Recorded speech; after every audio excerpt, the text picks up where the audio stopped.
Ryuko. I'm going to go over 3 versions of this and some basic self-defense principles. The first version I'm going to go over is the traditional version, the way I understand it. The second version is going to be the way we practice it currently at the dojo.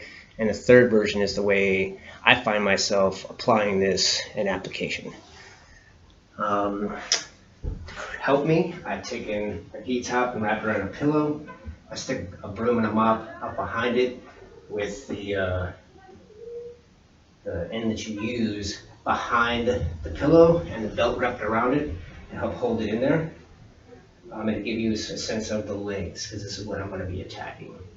I've seen versions of this. I think the traditional one is often I'm just already on the ground in front of someone and I'm going to do some kind of a takedown. Usually what they'll do is they're going to wrap both arms around the legs and then both legs come up and kick to knock the person down.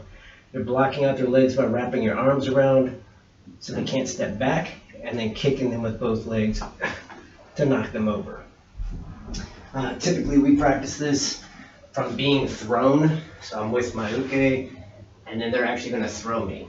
Some kind of forward throw.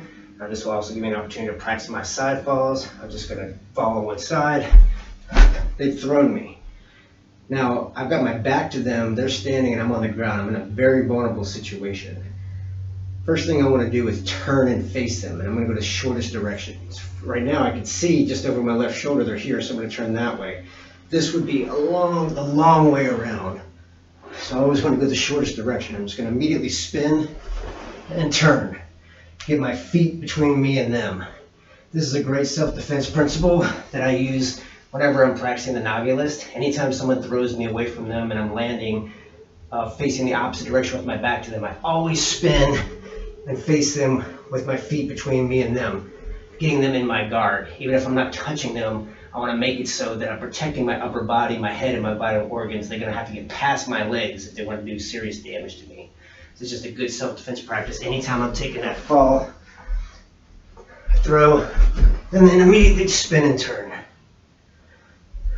The version of this technique that we're practicing at the dojo now is once I make that turn, I don't need to turn all the way around like the traditional one. I just need to turn a little bit to the side.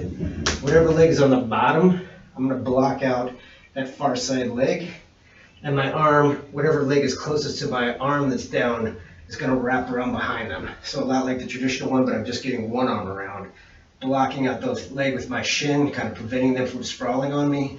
Other leg comes up around the hip on the side of the leg that I'm wrapping, and I push from there. I spin the other way. It's always going to be the bottom leg is blocking out the shin. Whatever leg is closest to my arm, I'm wrapping around, and my other leg comes up on the hip, pulling and pushing. The way I do this in application, I usually find this happens when someone's in my guard. Maybe they're standing or they're trying to stack me usually. I'm down on the ground, they're in my guard, and they're trying to pass my guard by kind of standing up and trying to stack me. It's going to get their legs real close to me. And they usually overcommit on at least one side, if not both. And I just grab behind the ankle on that side, lift up, and push to knock them over.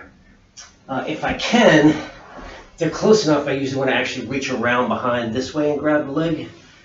If they're close enough for me to do that, instead of just grabbing the heel, I reach through behind and pull this way. It's deeper and a stronger lift. I come right on up into Tate Shiogatami, full mount. But if all I can do is just reach arm's length and grab the back of the heel or the Achilles, I grab and hold it as I push and knock them over and roll straight up on top of them and get into full mount.